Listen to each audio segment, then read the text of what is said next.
జై శ్రీరామ్. అందరికీ నమస్కారం. వెల్కమ్ టు న్యూస్ అఖండ.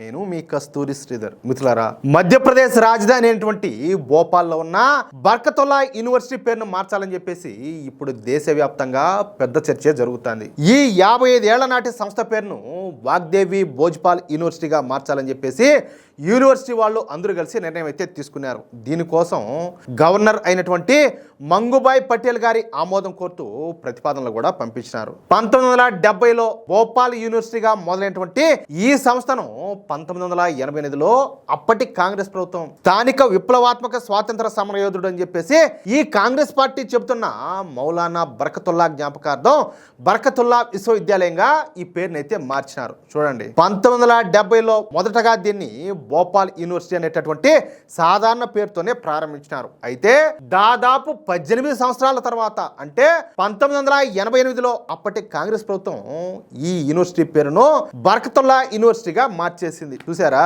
అంటే ఆ వాళ్ళ మార్కును చూసారా, దాన్ని అద్దినారు. భోపాల్కు చెందినటువంటి ప్రముఖ స్వాతంత్ర సమరయోధుడు మౌలానా బర్కతుల్లా భోపాలి జ్ఞాపకార్థం ఆయన దేశానికి చేసినటువంటి సేవలను గౌరవిస్తూ ఈ పేరును పెడుతున్నామని అప్పటి కాంగ్రెస్ ప్రభుత్వం కథలంతా కూడా చెప్పింది. అసలు ఈ మౌలానా బర్కతుల్లా అంటే ఎవరో మీకు ఎవరికన్నా తెలుసా?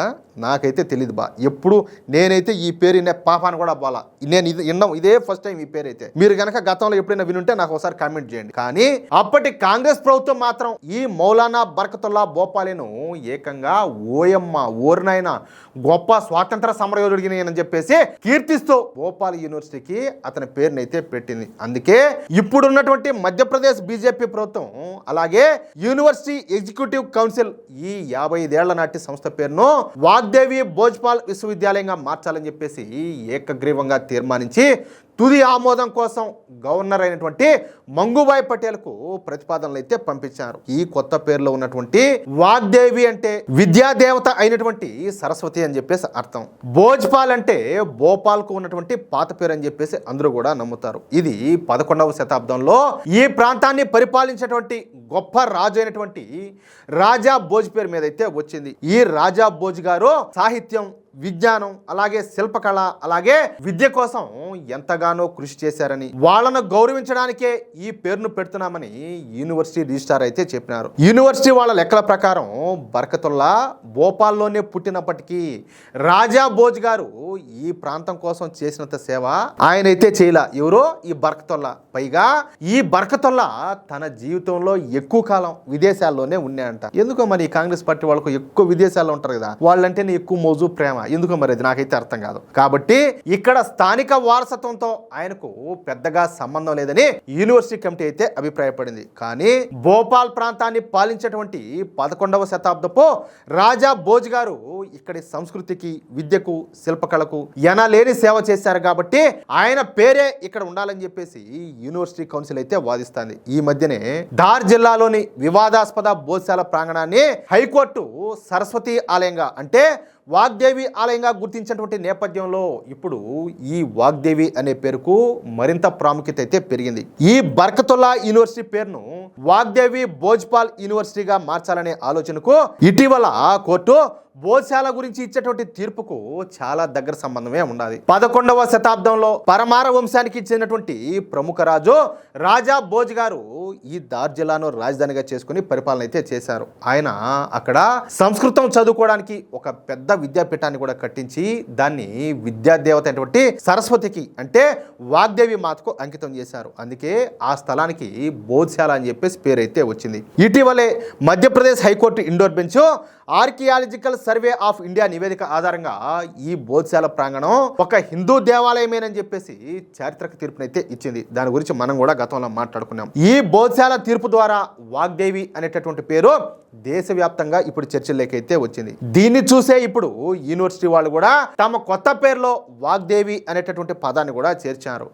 ఈ భోజశాల వివాదానికి యూనివర్సిటీ పేరు మార్పుకు రెండింటికి రాజా భోజ్ వారసత్వమే ప్రధాన కారణం. ఈ భోపాల్ నగరాన్ని అక్కడి ప్రసిద్ధ పెద్ద చెరువు అయినటువంటి భోజ్ తాల్ను ఈ రాజా భోజ్ గారే కట్టించారని చెప్పేసి అక్కడ అందరూ కూడా నమ్ముతారు. చెప్పాలంటే అది వాస్తవం కూడా. కోర్టు తీర్పుతో హిందూ సంస్కృతికి మంచి గుర్తింపు వస్తూ ఉండడంతో అదే రాజు పేరు మీద భోజ్పాల్ అని పేరు పెట్టాలని చెప్పేసి అనుకుంటున్నారు. అయితే స్వాతంత్ర సమరయోధుడు మౌలానా బర్కతుల్లా పేరును తీసేసి భోజ్శాలకు ప్రతీకైనటువంటి వాగ్దేవ్ పేరును పెట్టడం ద్వారా ప్రభుత్వం తన హిందుత్వ ఎజెండాను బలోపేతం చేస్తానని చెప్పేసి ప్రతిపక్షాలన్నీ కూడా విమర్శిస్తున్నాయి.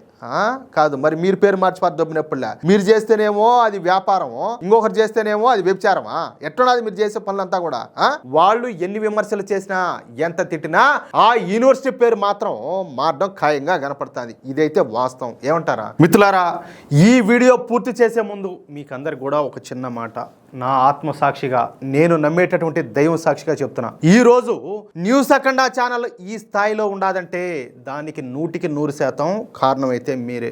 మీరు చూపిస్తున్నటువంటి ఈ ఆదరణ, అభిమానం చెప్పాలంటే నాకు ఎంతగానో బలాన్ని అయితే ఇస్తున్నాయి. అంతకంటే ముఖ్యంగా మన ఛానల్ నిర్వహణ కోసం మీరు అందిస్తున్నటువంటి ఆర్థిక సహకారం జీవితంలో అయితే మర్చిపోలేను. చెప్తున్నా కదా, మీ రుణం అనేది ఎప్పటికి కూడా తీర్చుకోలేను. మన ఛానల్ నిర్వహణకు యూట్యూబ్లో వచ్చేటటువంటి రెవెన్యూ చెప్పాలంటే ఒక పక్క కూడా సరిపోదు. ఎందుకంటే ఇదేం ఎంటర్టైన్మెంట్ ఛానల్ కాదు, ఇంకోటి కాదు కదా. ఎంతమంది చూస్తారు న్యూస్?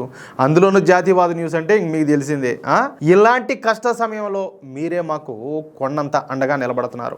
మన ఛానల్ అభివృద్ధికి సహకరిస్తున్నటువంటి ప్రతి ఒక్కరికి పేరు పేరున మనస్ఫూర్తిగా పాదాభివందనం అయితే చేస్తున్నా. మీరు నాపైన ఉంచినటువంటి ఈ నమ్మకాన్ని నేను ఎప్పటికి కూడా వమ్ము చేయను. నా శక్తి మేరకు జాతీయవాద వార్తలను ఎప్పటికప్పుడు ఇదే విధంగా నిర్భయంగా, నిజాయితీగా మీకు అందించడమే నేను మీకు ఇచ్చేటటువంటి అతి పెద్ద కృతజ్ఞత. నాకు శక్తి ఉన్నంత వరకు నా మాటను నిలబెట్టుకుంటూనే ఉంటా.